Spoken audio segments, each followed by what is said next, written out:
So after while loop, let's talk about what is actually for loop. Okay. So again, just like while loop, for loop is also used for the repetition of a statement. If you want to repeat the statement for multiple time, in this case, you can use for loop as well. But in syntax, it is much, you can say, easier than while loop. And it is very different from while loop as well. Okay. In the term of syntax, I'm saying. Okay.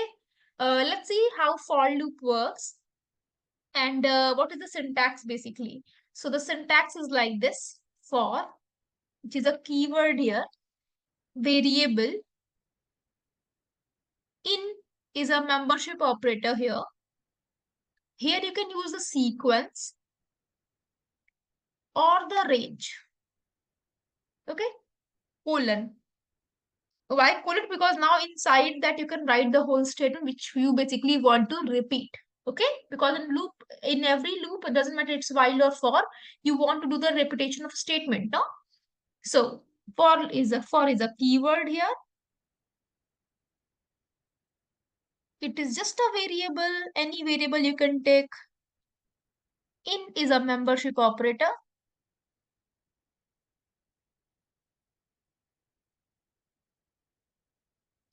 What is sequence here? We'll understand range after some time, but let's see what is actually sequence. Sequence is, you can say, where you have collection of element like list.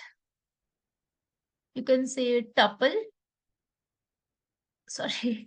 You can say list, you can say tuple, you can say set. Okay, you can say string as well, and so on. Okay, so lots of things. Wherever you have collection of value, it is basically called sequence. Okay, so let's understand how for loop works. Okay, so I want to repeat the statement. Suppose here I want to repeat this ABC again for 5 times. ABC, ABC, ABC, ABC, and ABC. I want to repeat it for 5 times. So you can see the same statement I want to repeat for 5 times. Okay. So how we can do it? Let's talk about that. So for variable, any variable name you can take. I'm using here A. Any variable name you can take. It's totally up to you. I'm using here A as a variable name only. In is a membership operator. Before starting anything, let me tell you how membership operator works. Okay. Let me remove everything from here. Let's talk about membership operator. Okay.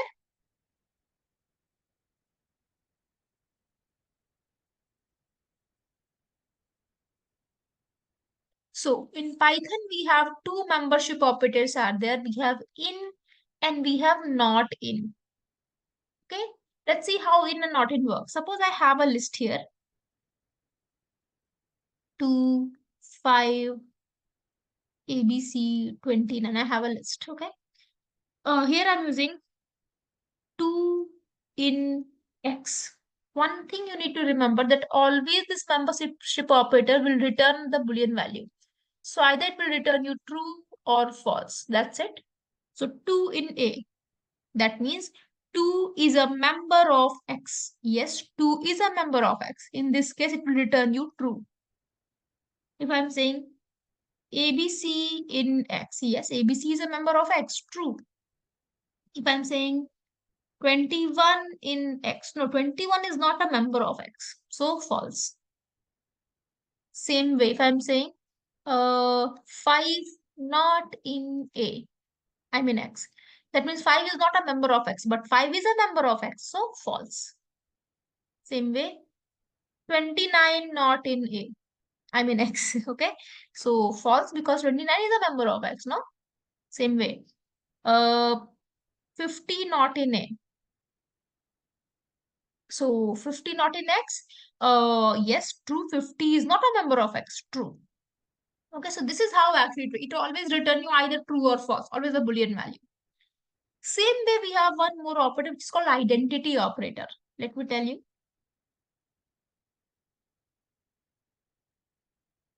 In which again we have two operators are there, is and is not. Okay. Here also you'll always get a Boolean value either true or false. So suppose in A I have 2, in B I have 5, and in C I have 2. So in memory it looks like this now. In A I have 2, in B I have 5, in C again we have 2, so A and C are going to share the same 2.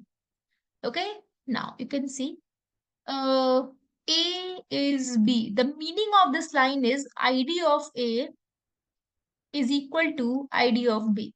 Now let me know, is it possible to be the same? ID of A is equal to ID of B? No, not possible. So in this case, it will tell you false. That ID of A is not equal to ID of B. That means A is B, false. Okay. Same way, if I'm saying A is C, true, because ID of A is exactly equal to ID of C because the value is exactly same. True. Okay. So this is how identity operator works. Same way, if I'm saying A is not C, that means ID of A is not equal to ID of C. False, because these are exactly same. A is not B. ID of A is not equal to ID of B. True. Okay. So this is how identity operator works. Okay. Let's move to the membership operator.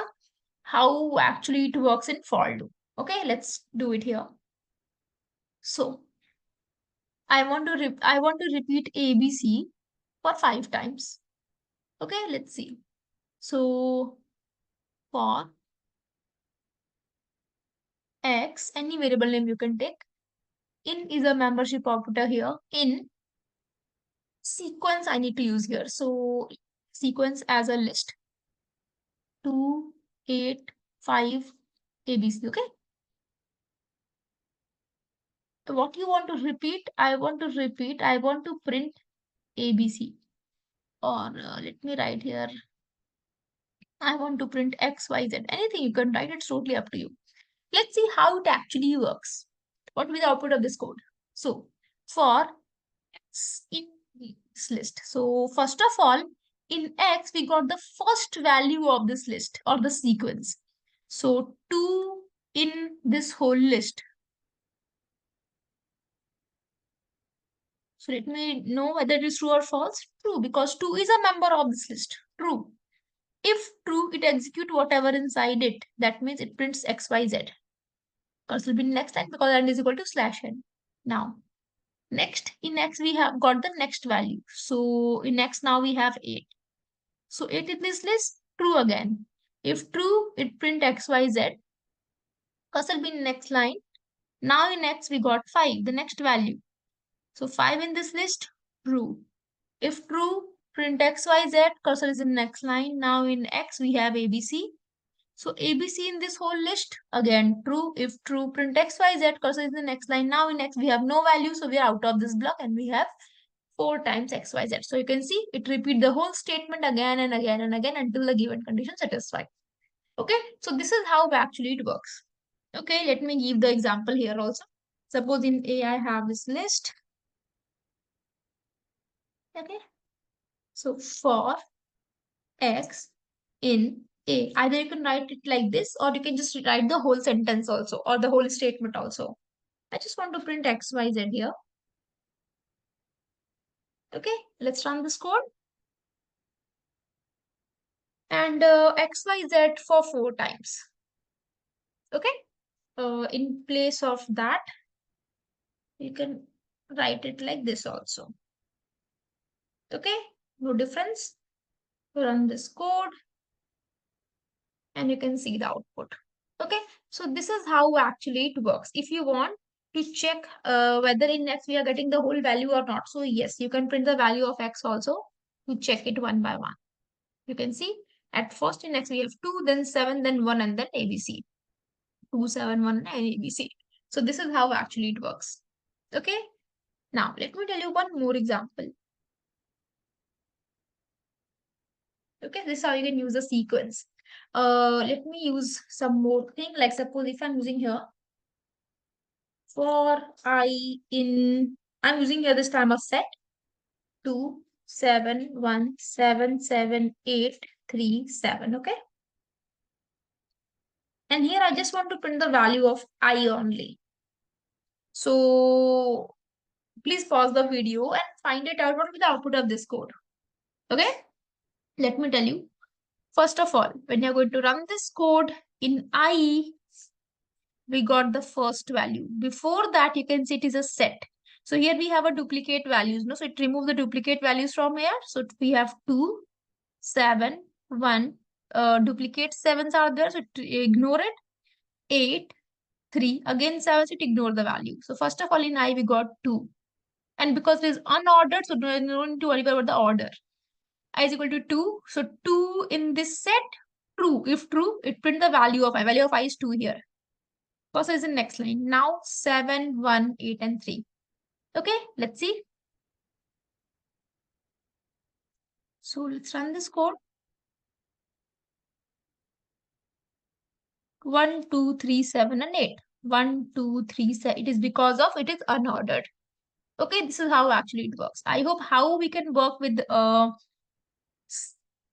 for loop is clear to everyone. Okay, now let's copy the whole thing. Control C. Let's comment it.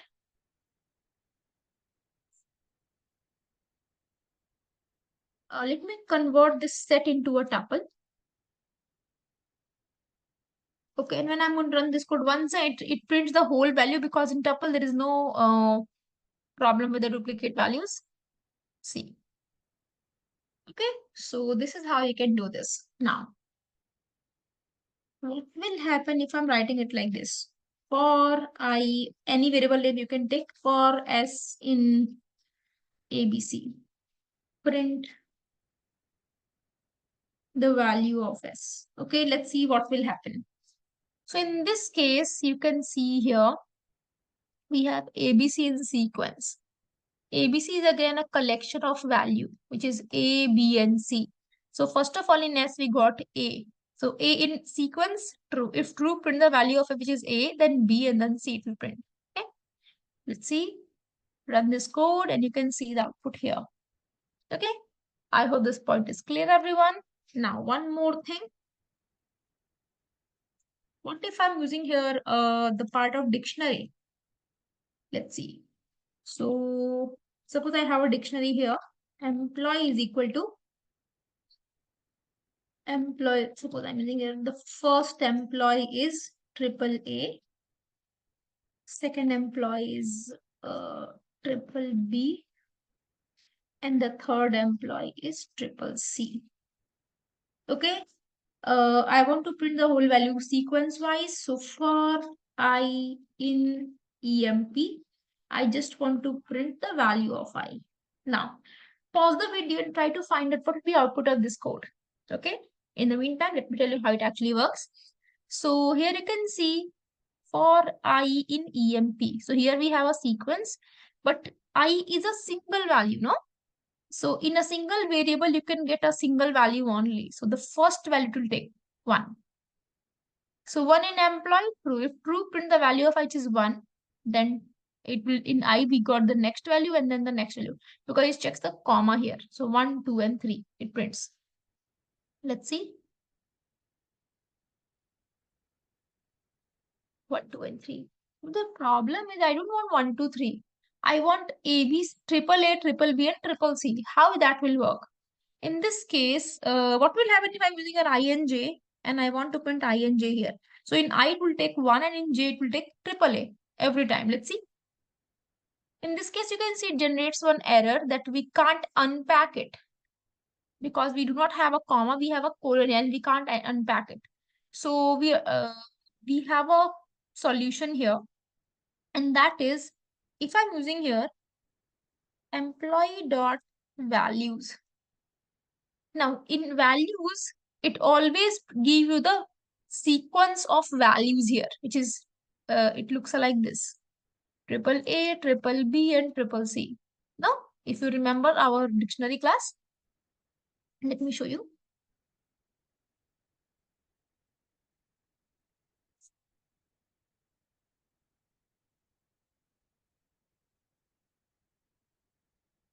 See. So I just want to print this one. So for I in employee dot values, I just want to print the value of I. Okay. Run this code and you can see the output here. Okay. Now, Let's understand some more. Let's see how it actually works when we are working here. If I just want to put 1 to 3, in this case, we can just use your employee. What if I want to use, in place of values, if I'm using your keys, then what will happen? Let's see. So in keys, it prints only 1, 2, 3 because keys is only 1, 2, and 3. No? Okay. So the next thing here also, let me tell you, keys. So here is the keys. So that's why it prints this value. Now, I already tell you we have a concept called items. Items is the pair of key and value. Okay. So the now I want to print the pair of key and value, and I want to store everything in two variable. And you can see here. So in pair we have 1 triple A, 2 triple B, 3 triple C, and one by one we are able to extract it. So these things you can do by using for loop. Okay. So let's see. So this is how we can use for loop in Python. Now one more way here, as I already told you that how we can use for loop on sequence only. Okay. In the next video, we'll understand how we can use for loop in range. Okay. Thank you.